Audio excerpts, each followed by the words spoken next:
Hi, my name's Raji, and this is Smith Canteen in Carroll Gardens, Brooklyn, where I worked as a barista for some years. And while I worked here, I got to serve wonderful, interesting, creative professionals who have fantastic stories to tell about how they paid their dues. This show is a love letter to us millennials about what it takes to get to where you want to go. Hard work, persistence, and I hope you enjoy it.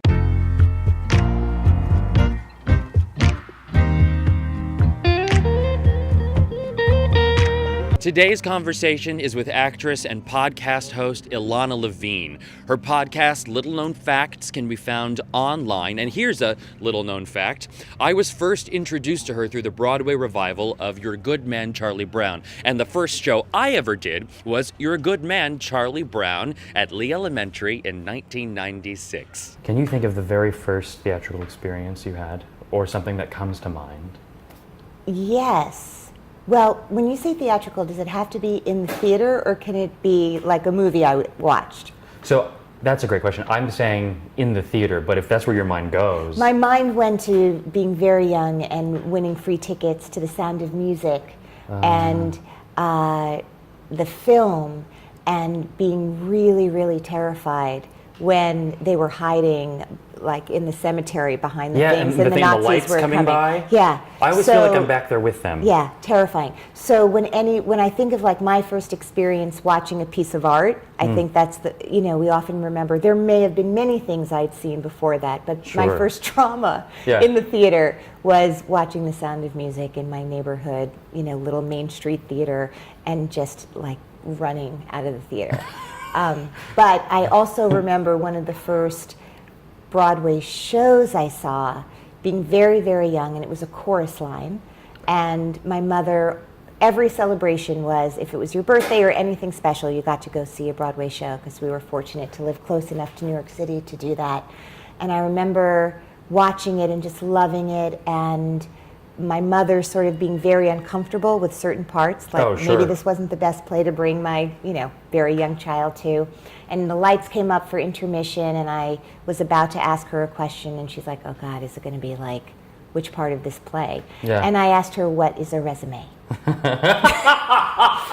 Clearly, the only thing they were talking about that I didn't know. It wasn't body parts, it wasn't sexuality, it wasn't gender bending. No, it wasn't. It wasn't the resume. It was what's a resume.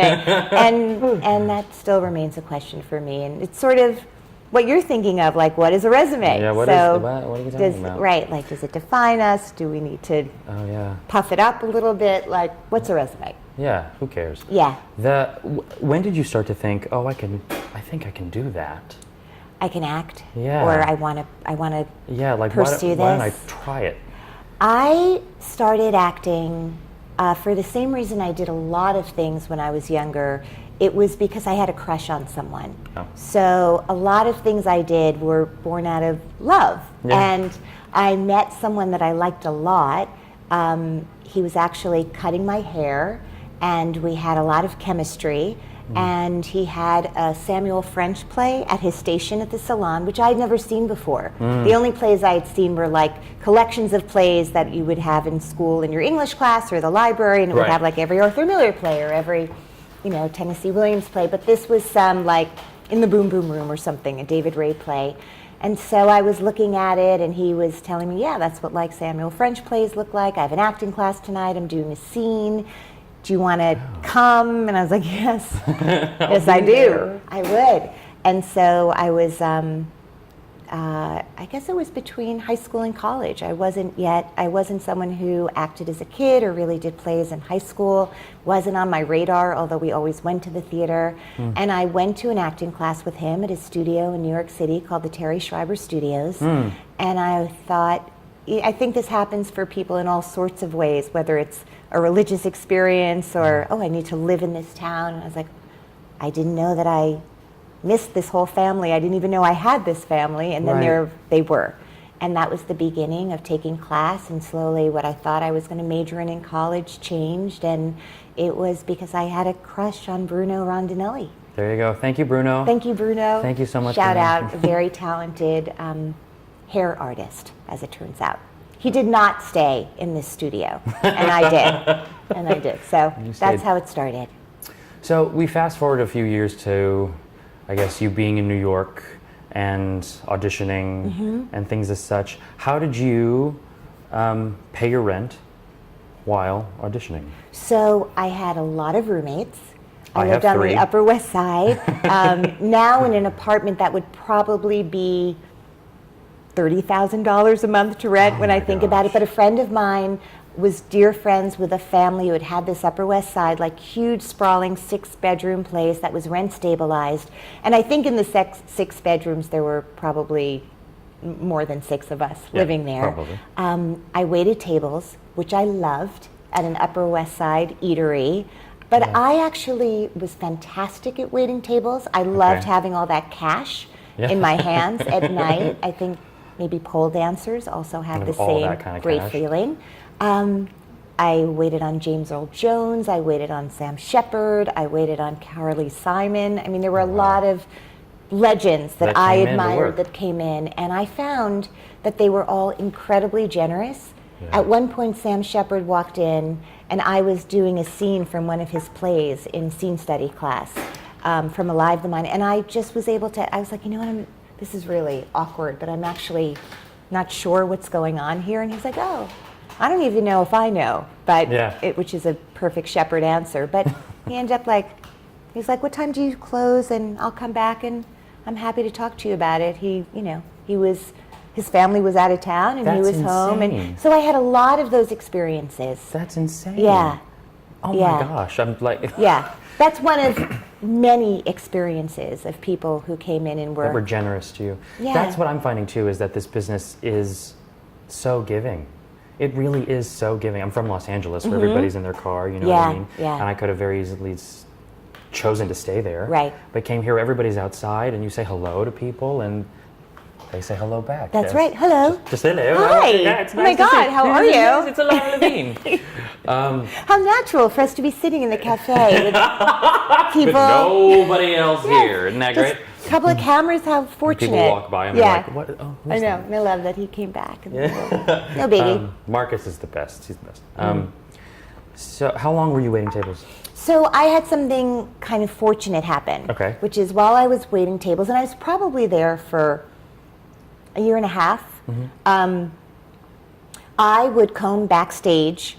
At the time, it was a newspaper, and now backstage, a magazine newspaper, and now it's online. But the concept is the same. And I would do anything. I would submit myself. It could be like Asian man who weighs 700 pounds with, I don't know, one eye. I'd be like, I'd submit myself. Like, you never know. They think they want an Asian man who wears 700, right? But I would be like, but maybe what they meant was like a Jewish girl from Teaneck. I'm sure that's it. So I definitely was stuffing that headshot and resume with things that were made up on it, and did every student film that I could. Yeah. Right? Like there were Columbia students and NYU students and froze in subways late at night and ran from cops, in Newark, New Jersey, and all the things that come with doing a film where you have no permits, and started making relationships with people. And one of the people who directed one of those student films ended up directing like a thesis play as well, and I did it. And this voice, I heard this voice come backstage at this teeny theater somewhere on 42nd Street. It was like, Ilana? And I was like, Steven? And that was my camp boyfriend from when I was in 6th grade. There's love again. Love again, who had become an assistant at an agent in New York City. And so I got an agent slowly because he was the assistant. And at this agency, I'll hurry it up, or you can edit the story to the fine bits. No, go But ahead. Matthew Modine, an actor that you've probably heard of, he got very famous as a younger actor doing a movie called Birdie, which I highly recommend people watch. Matthew Modine had just starred in a Robert Altman television adaptation of a piece called The Caine Mutiny Court Martial. And Robert Altman, the director, did not use casting directors. He would call a few agents. His producer would call agents and be like, hey, I'm casting this thing. I need a 24-year-old girl. And in this case, luckily for me, Matthew Modine was with this teeny tiny boutique agency that my 5th grade boyfriend now worked at. That's right. So Robert Altman was starting to do a series for HBO called Tanner 88. and it was going to star an actress named Cynthia Nixon. And Cynthia was, I think, I saw doing... on the subway last year, and I was like, do I go up? Do I say, what do I do? You say, here's Cynthia Nixon. Hi, Cynthia Nixon. Hi. I know your friends. Yeah. So she was doing 2 Broadway plays like at the same time and was in college. And so there was this slight chance that maybe she could not also fit in an HBO series to that really busy schedule. So he was kind of meeting actresses almost like an understudy idea or a standby, like if at the last minute Cynthia couldn't do it. And because I was with this agent, the truth is I didn't know who Robert Altman was at the time, which was probably what made it all such a relaxed situation. They're like, you have to Kind of go up worked to in your favor. It did. They're like, on Park Avenue, there's this apartment and you're going to go and there's a director and he's just meeting with you. And maybe Gary Trudeau, have you heard of this cartoon called Doonesbury? He's writing the series. Maybe he'll be there. And I was like, don't know. I mean, I've heard of Doonesbury, but political commentary, don't get it. So I went up. It was in the middle of an acting class. I was like, oh my God, to my scene partner, Connie Schulman, who now stars on Orange is the New Black as Yoga Jones. Oh my God, I'm so sorry. Like, should I go? Because then I won't get to do my scene with you today that we've been so like diligent in preparing. She's like, go to the audition. Like, it's okay. It's like, okay, you're not going to be mad at me? Like, okay. So I went and I had what turned out to be like a 4-hour conversation with him. And Cynthia Nixon could do the series, but they created a part for me. That's awesome. And it was a pretty improvisational series. It was scripted, but you had to kind of be very fluid. Altman would just throw you into these situations. And it turns out I was good at that. Yeah. That's so amazing. I had a series. Can you... On a network that no one had heard of, by the way, at the time. Right. It was called HBO. I was like, I don't know, home box office. What is That'll that? never work. Picture like a box office in your home. Whose idea is that? And a big machine. Like selling tickets. It worked out. Can you speak? Okay, so you said because the whole point of this is to reach people who are waiting tables right now and working as baristas or whatever, to offer them some sort of encouragement. Yeah. To say that your hard work is going to pay off. There is no formula. Totally. Right. And by the way, it was not that I didn't.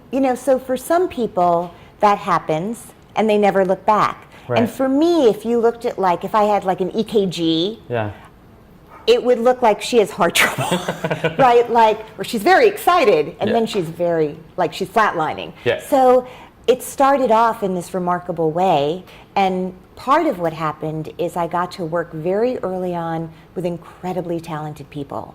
And so when your first job, really, of note is with Robert Altman, you imagine this is how it is to work with everyone. Like, they know what they're doing, they respect actors more than life itself, they're the kindest, most, It's a faith, even. Not necessarily. Not everyone's going to be Cynthia Nixon or, the entire ensemble was just the most generous, beautiful actors who'd come from the theater so there was a real work ethic and lack of ego and, do you need me to hold that cable for you? I'm happy to. I know the union doesn't want to, but I'm happy to hold it. Yeah. And so I care about the union. I just joined Equity, so there you go. Ahead. I'm union. Go ahead. Hire me. Go ahead. That's right. That's right. That's amazing. Congratulations. Thank you very much. Getting your Equity card is the most exciting This thing. is a big week for me. To sit down and interview you and walk and have that card, and it's insane. 2 Equity members right here. Here people we are. Drinking coffee together. So what I would say is, it really is that thing of you never know, be nice to everyone because he may be your busboy today. Tip him really well because tomorrow he might run Sony Studios. You really don't know who is going to be doing what in the future. And that wherever you are, this is your community. And everyone there can probably assist you in your dream if you're willing to assist them in their dream. And we did play readings together. Everyone at that restaurant was either a musician, an actor, a wannabe. Yes. Yeah. But we all, and we were all luckily working in a restaurant, so we were fed. So that's a really positive part. Tell me about that it. staff meal. It's all about staff meal. You can have all the deduction you want, Robert Newton. Yes. Just pay me in food. Pay me in food. Yeah. I have cash. I have 12 roommates.